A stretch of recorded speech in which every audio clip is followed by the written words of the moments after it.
narito na naman tayo para sa isang napaka-sweet at nakakakilig na love story nila Kalingap Edu at Ate Viancy. Tulad mo ay aking makilala at kung Para sa pagpapatuloy ng ating love story ay ito nga ang mga highlights na nangyari sa first anniversary ng EDC Love Team. At dito sa video na ito ay makikita ninyo ang mga message ni Ate Viancy para kay Kalingap Edu, dahil yung nakaraan nga ay nag-I love you na si Kalingap Edu kay Ate Viancy na makikita ninyo sa ating nakaraang video.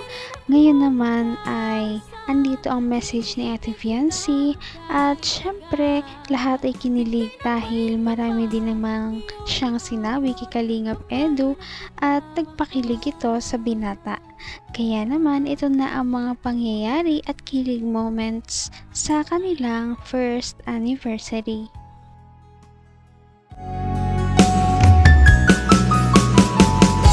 ang nice ko lang. Mga sa lahat na gusto kong magpasalamat kasi ito yung binigay ni Lord. Ay! Hindi. Yung nagpapasalamat ako na ikaw din yung naging partner ko. Tapos sobrang bait mo. Tapos lagi mo akong sinusuportahan sa lahat, sa mga sa Kalingap, sa mga events, gano'n. Pag may mga ginagawa.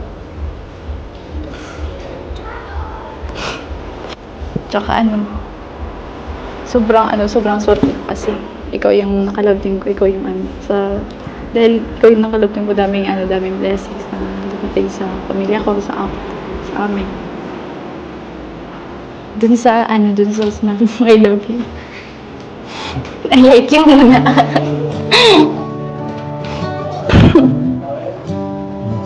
Sige, okay lang. Yun lang muna. Happy anniversary. Happy anniversary. Hanggang dun muna.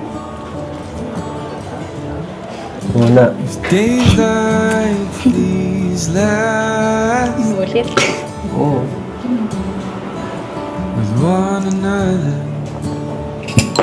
Sarap.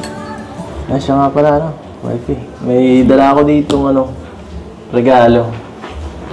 Ito, Hindi ko lang. Kung ano ako'y tanggap mo na, hindi ka rin nag-alala. Bawal pa kasing mag-boyfriend si Ate Viancy, kaya naman bawal pa siyang magsabi ng I love you. Ngunit na-assure naman si Kalingap Edu na gusto din siya ni Ate Viancy dahil sinabi niya na I like you kay Kalingap Edu. Ito, Hindi ko lang kung magugustuhan mo to, Hindi pa kasi nakadating yung yung in-order ko eh. So, iba na lang naisip ko. Kung anong pinakakailangan mo na may napapansin ko lang. Kasi wala eh. Halos, ang dami mo ng gamit eh. Ang dami ng mga damit, kung ano-ano. Halos tasayo nga lahat din eh. Ito, sana hindi mo iwala. Nadala ako sa'yo. Kasi lagi kang na-charge sa kotse ko eh. Charge ko namin ito, lagi kang nalulubat. Charge ko lagi ng charge. So ayan, para di mo para kahit saan, may charger ka. Ayan. Ito. Budin mo yun. Power bank. Thank you. Simple lang yun kasi dumating talaga eh. Sayang, di nakaabot. Yung gusto mo. Di ko naman itong gusto mo. Alam ko. Pagkagtatawanan siya. Ano ba yan? Damit? Ay, gira. Pag-live mo. Gira. Naman ang bawat panaginip ko, ikaw lang ang Napakasimple ng kanilang gift para sa isa't isa. Pero ito naman ay okay lang dahil gusto naman nila ang isa't isa at ang kanilang mga gifts ay syempre yung kailangan talaga ng bawat isa. Kaya nakakakilig pa rin ang kanilang gift giving.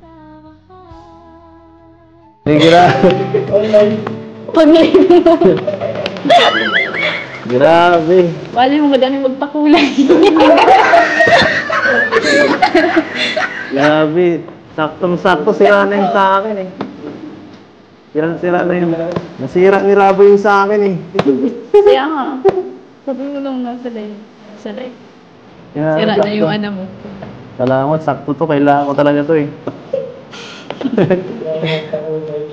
Galing mo talaga. Kaya, may ginangihina talaga yung live to. Kailangan ko talaga ito. Wala ang pakulay ko pag wala ko. Malabot, grabe. Saka ito. Style. Grabe, thank you. Kaya saan ka magpunta, di mo ka ano malay. Siyempre. Salamat lang. Thank you din. Gusto mo talaga parang ngayon na. Magagamit ko to magagamit ko na to. Makikita mo to palagi. Sa live. So, di makikita mo lagi. Pag magkasama na tayo. Dadalayin ko na. Ayaw mo na ata akong pa-chargin dun sa ano mo ay kotse. Hindi na, monitor ko rin. Baka kailangan mo yung charge, wala ako dun. Wala sa ano. Hanggang wakas ay tayo ng dalawa. Palagi kang naman ang isip. Sa tagal na ng kanilang pagsasamahan ay syempre lahat din naman kasi ay nai-gift na nila sa isa't isa.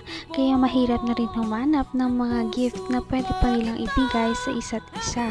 Ngunit ito naman ay nakakatawa pa rin dahil galing naman ito sa kanilang minamahal. Kaya masaya pa rin sila.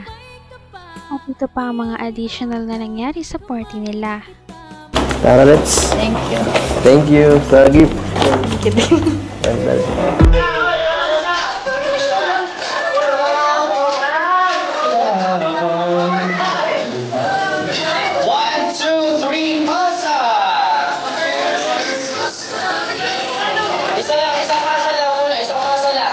Isang pasa lang muna, stop muna.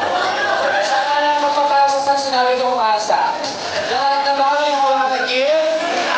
Okay.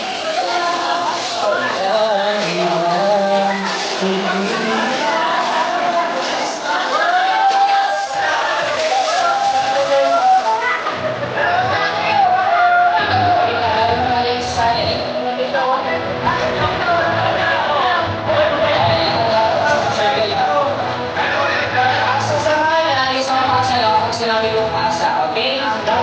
Yung hawak ng gift niya. Yung hawak ng gift niya na hindi na yan yung gift niyo, tama? Kasi nakipasa nila yung gift niyo kanina. Okay, pasok mo na sa circle. Music! Saan ako papasok pag sinabi ko, ha? Wala mo siya mo. Hawakan mo ng gift. Hawakan mo ng gift. Hawakan mo ng gift.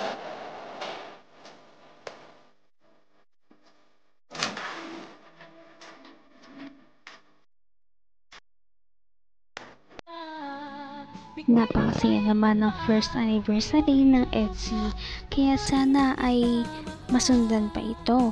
Ngunit yan ay ating aalamin dahil malapit nang matapos ang bahay na pinapagawa kay Ate Fiancé. Ngunit syempre sana nga ay hindi na magtapos ang kanilang love team na ito dahil marami ang sumusuporta sa kanila.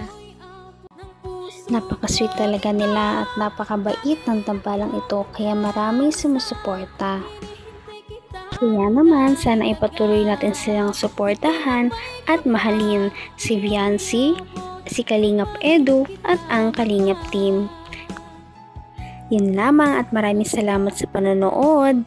Abangan natin kung magkakatuluyan ba talaga si Kalingap Edu at Fiancé. Hanggang sa muli! Bye!